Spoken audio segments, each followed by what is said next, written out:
Olá a todos, bem-vindos ao meu canal. De regresso então para mais um vídeo sobre lógica. Neste vídeo abordarei então as propriedades das operações lógicas. Este vídeo será exclusivamente teórico, onde vou explicar-vos exatamente estas propriedades, enunciá-las e explicar as propriedades da negação, da conjunção e da disjunção, e um pouco mais abaixo propriedades também da implicação e da equivalência. Estas são propriedades que vocês devem conhecer, terão exercícios que irão incidir no conhecimento destas propriedades. Eu fiz um resumo no meu site www.matematicanomos.com. Se vocês acederem ao 10º ano, à zona de resumos, encontrarão lá um resumo com as tabelas de verdade das várias relações e também estas propriedades em 2 páginas, que numa fase inicial será extremamente importante vocês terem isto à mão para resolverem os exercícios. Obviamente depois com o trabalho, e será preciso muito trabalho, aviso já, isto é preciso praticar e praticar bastante. Depois com a prática, obviamente que estas propriedades vão ficando interiorizadas. Numa fase inicial há de ser importante vocês terem aquele resuminho que eu fiz lá no site para vós. Então vamos perceber algumas destas propriedades.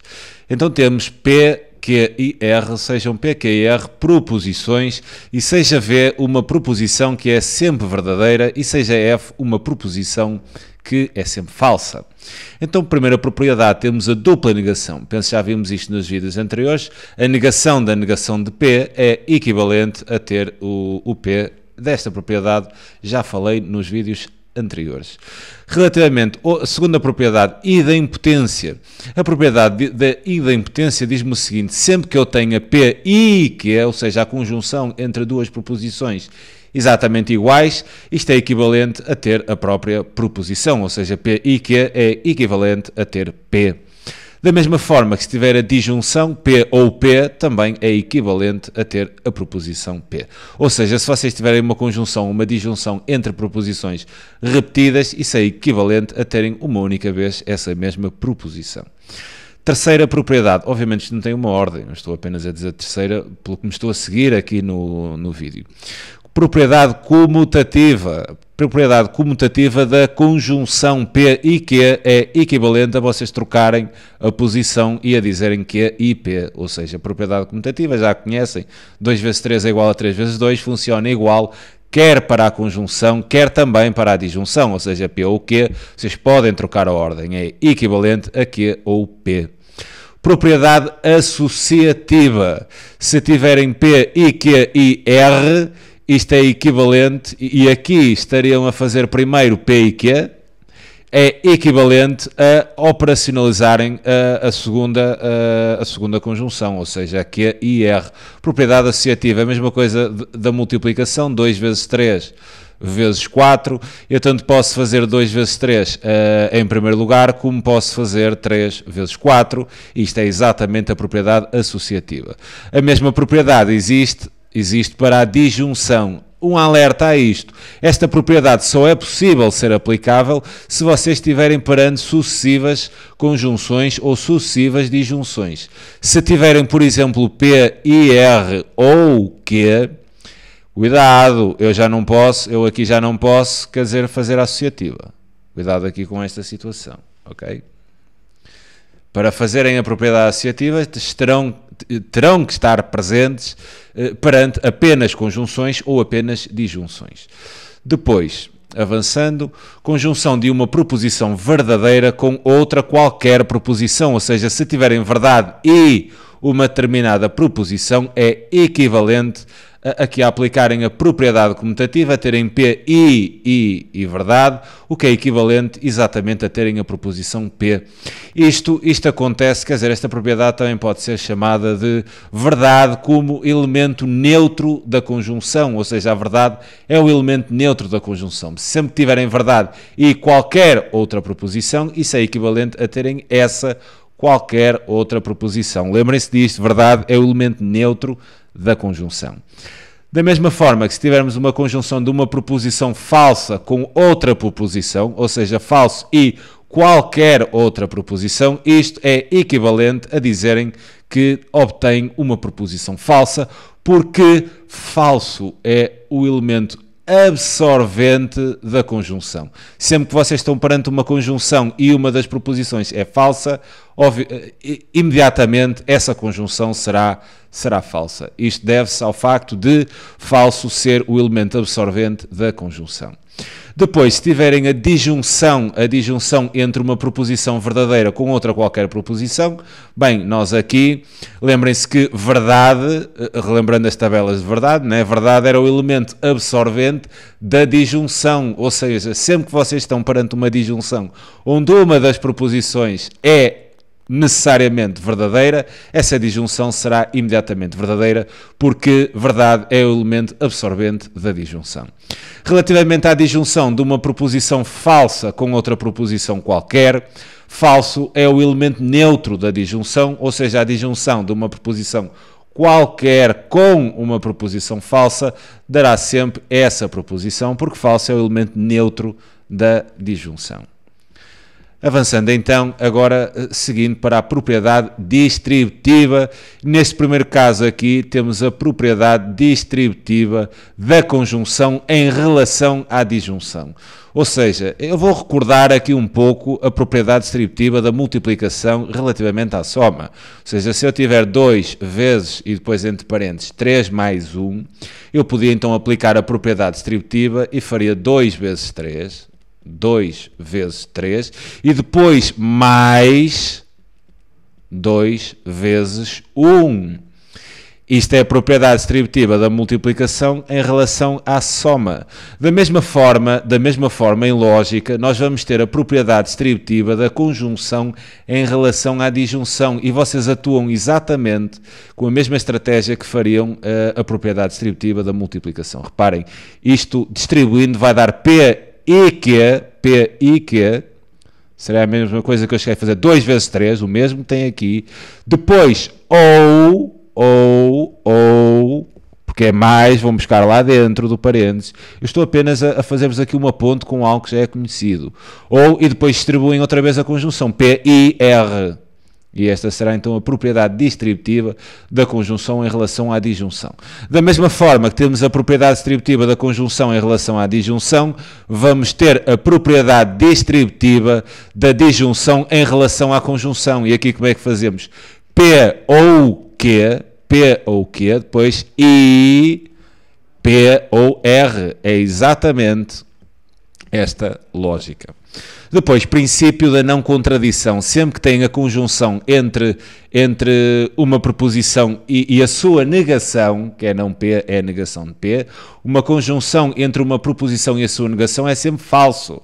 É sempre falso porque, reparem que vamos imaginar que P era verdade. P é verdade. Se P é verdade, não P seria falso. Então eu teria uma conjunção entre uma proposição verdadeira e uma falsa. Visto que falso é o elemento absorvente da conjunção, se eu tiver P e a negação de P, uma delas há de ser falsa, aí não há dúvidas nenhumas. Então vou estar perante imediatamente uma proposição falsa. E então isto chama-se o princípio da não contradição. Depois, princípio do terceiro excluído. Diz-me que se eu tenho uma disjunção entre P e a sua negação, isto é equivalente a ter uma proposição verdadeira. Isto porque estamos na mesma situação, P é verdade, não P será falso, ou então P é falso, né? Também podia dizer P é falso, e não P seria verdade. Aqui não há problema nenhum. Reparem, em qualquer dos casos, uma das proposições é falsa. Na conjunção, falsa absorve.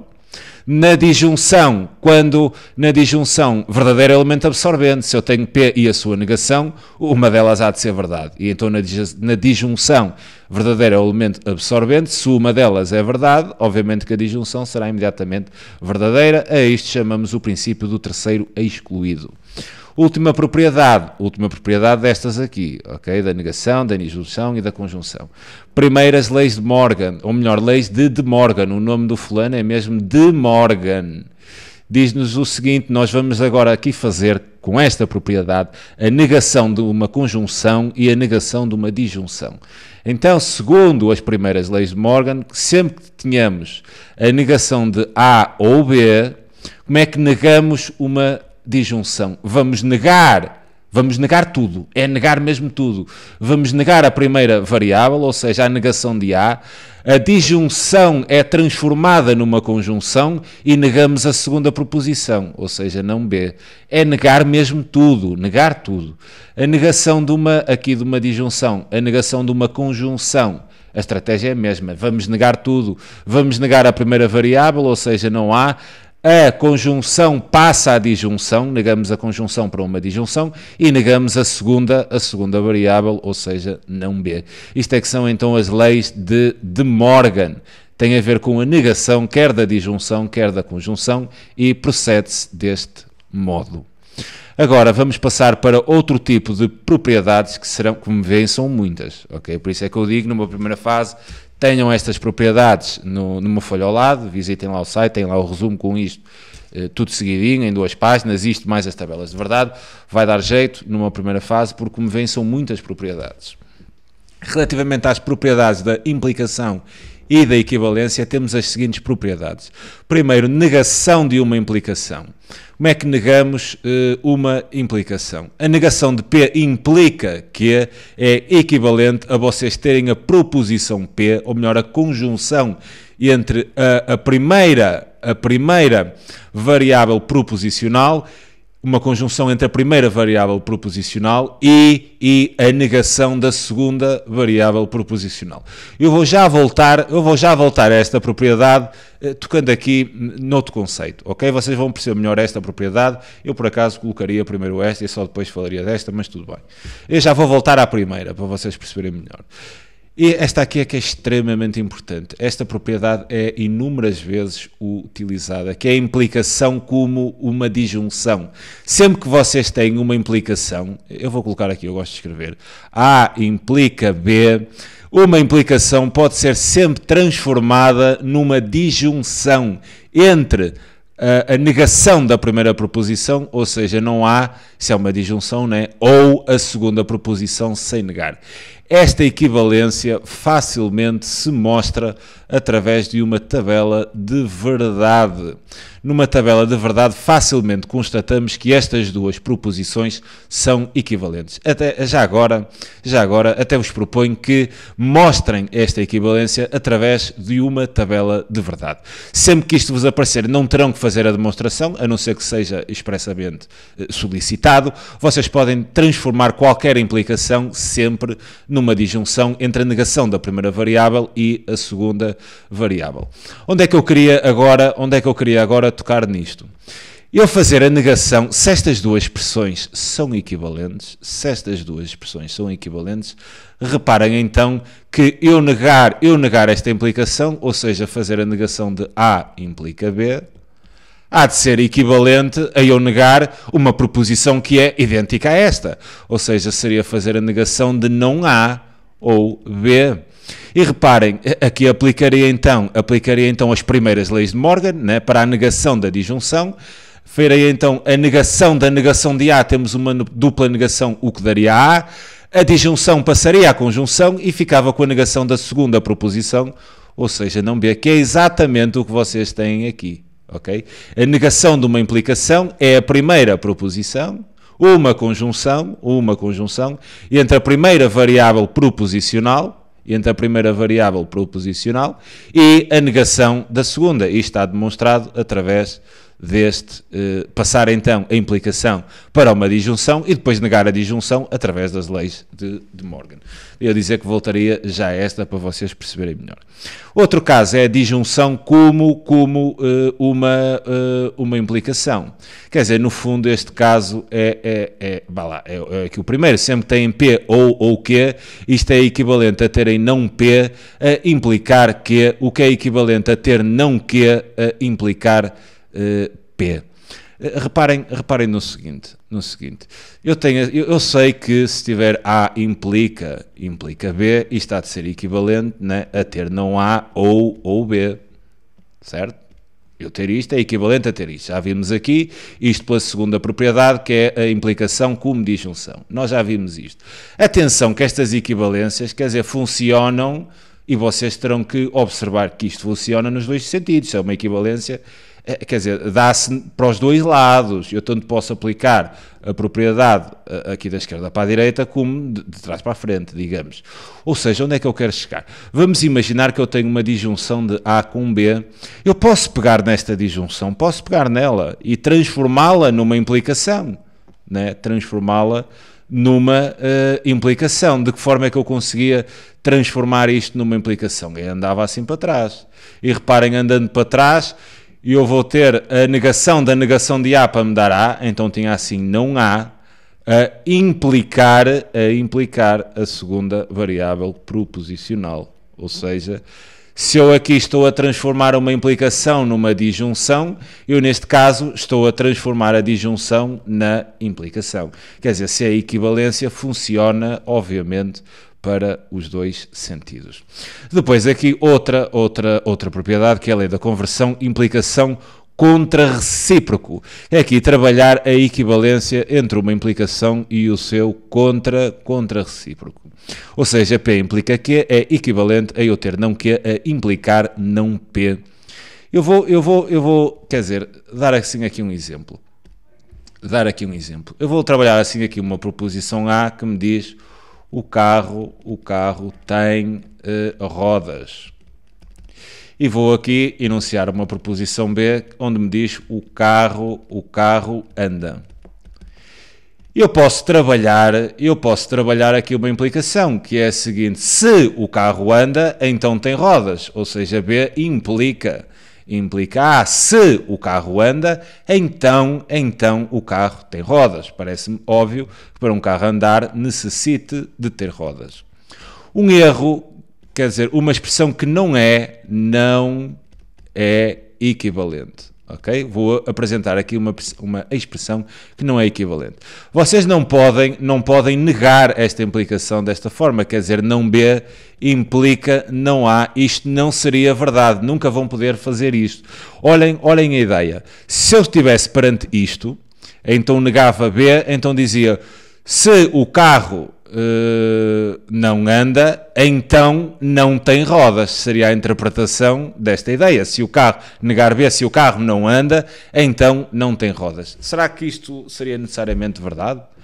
Não, o carro pode não andar por outro problema qualquer. Ele pode ter rodas, mas, por exemplo, não ter gasolina. E se não tiver combustível, quer dizer, o carro, apesar de ter rodas, não anda. Então vocês não podem, isto não é verdade. Ou seja, a implicação não goza deste tipo desta equivalência. Apesar da equivalência gozar, ou seja, se eu tiver A equivalente a B, isto é equivalente a dizer que não A é equivalente a B, a não B, peço desculpa. Ou seja, se eu tiver que 5 é igual a 10 meios, quer dizer, se não tiver 5 também não tenho 10 meios. Quer dizer, na equivalência isto pode acontecer, na implicação não. Então o que é que nós podemos fazer na implicação? Nós vamos aplicar aqui, o que se pode fazer é aplicar aquilo que se designa de contra-recíproco. Recíproco de uma implicação. E o que é o contra-recíproco de uma implicação? O contra-recíproco é a gente virar a implicação, ou seja, ter A a implicar B, isso é contra, é não A a implicar não B. Isto aqui já é a verdade. Ou seja, eu ter B a implicar A, B implica A, é equivalente a ter esta expressão. Vamos lá então a esta ideia do carro, perceber como isto é verdade. Se eu tivesse isto escrito desta forma, eu interpretaria a situação da seguinte maneira. O carro não tem rodas, então o carro não anda. Isso é verdade, não é? Se o carro não tem rodas, aí com certeza não vai andar. É este contra-recíproco, é isso que a gente designa do contra-recíproco de uma implicação que é equivalente à própria implicação. Ou seja, se esta implicação é verdade, o contra-recíproco será, obviamente, também verdade. E é isto que nos dizem aqui nesta propriedade, ou seja, a implicação contra-recíproco. Se P implica Q, isto é equivalente a eu negar Q e implicar a negação de P. Outro caso é a transitividade da implicação. Se temos P implica Q e se Q implica R, então P há de implicar R. Esta parece-me um pouco lógica, porque eu tenho P a implicar Q, quer dizer, P implica a existência de Q e Q implica a existência de R. Então faz sentido que P implique imediatamente, quer dizer, a existência de P implica igualmente a existência de R. A isto chamamos de transitividade. Outro caso é a equivalência como dupla implicação. Outro caso que é muitas vezes utilizado. Eu depois farei vídeos práticos onde vou abordar estas propriedades, não ficarei com este vídeo teórico. Então, esta propriedade diz-nos o seguinte: se temos P equivalente a Q, uma equivalência é uma dupla implicação. P equivalente a Q é a mesma coisa que eu ter P a implicar Q e em simultâneo ter Q a implicar P, daí dizermos que equivalência como dupla implicação, ou seja, A equivalente a B, esta situação é equivalente a eu ter A a implicar B e em simultâneo eu ter B implicando A. Outro caso é a negação de uma equivalência. Como é que negamos uma equivalência? A negação de P equivalente a Q é equivalente a eu ter P e não Q, ou Q e não P. Quer dizer, este caso, no fundo, é um apanhado aqui destas outras propriedades. Bem, para percebermos esta última propriedade, eu vou pegar na anterior também. Se nós temos uma equivalência, eu posso transformar a equivalência numa dupla implicação. Então quer dizer que o negar esta equivalência seria igual a eu negar esta dupla implicação. Então teria a negação de P implica Q, certo? E Q implicar P. E já vimos em cima como é que negamos a implicação. Isto há de ficar P e não Q. Então reparem, é o que está aqui, P e não Q, ou seja, a negação desta variável, aplicando as leis de Morgan, né? Aplicando as leis de Morgan para a negação de uma conjunção é negar a primeira variável proposicional e a negação da implicação segue isto, reparem. Depois negar a conjunção e transformá-la numa disjunção, e depois negar a segunda variável proposicional, que seria outra implicação, que se nega desta forma. Quer dizer, esta negação da implicação resulta do cruzamento de algumas destas propriedades. Última propriedade, transitividade da equivalência, é a mesma forma que temos a transitividade da implicação. Se temos que é equivalente a P equivalente a Q e Q equivalente a R, quer dizer, podemos fazer uma ligação de equivalência entre P e R. Ok. Vimos então aqui as propriedades, apenas falar-vos aqui deste último pormenor, dado que a equivalência é uma dupla implicação e a expressão P equivalente a Q pode ser traduzida em linguagem corrente de qualquer uma destas seguintes formas, ou seja, para nos dirigirmos ou uma equivalência e tendo em mente que é uma dupla implicação, podemos dizer P é equivalente a Q, podemos dizer P se e só se, que é quando vocês virem se e só se estão perante uma equivalência entre estas duas proposições, e se tiverem P é condição necessária e em simultâneo suficiente para existir Q, condição necessária e suficiente, estamos perante uma equivalência. Bem, fico-me então por aqui neste vídeo. Peço desculpa por ter sido um bocado teórico demais, mas precisava de abordar estas propriedades. Obviamente que isto agora vai ser melhor encaixado com a aplicação prática das mesmas. Fica então aqui a minha sugestão. É sempre um prazer enorme poder ajudar. Um grande abraço a todos. Tchau.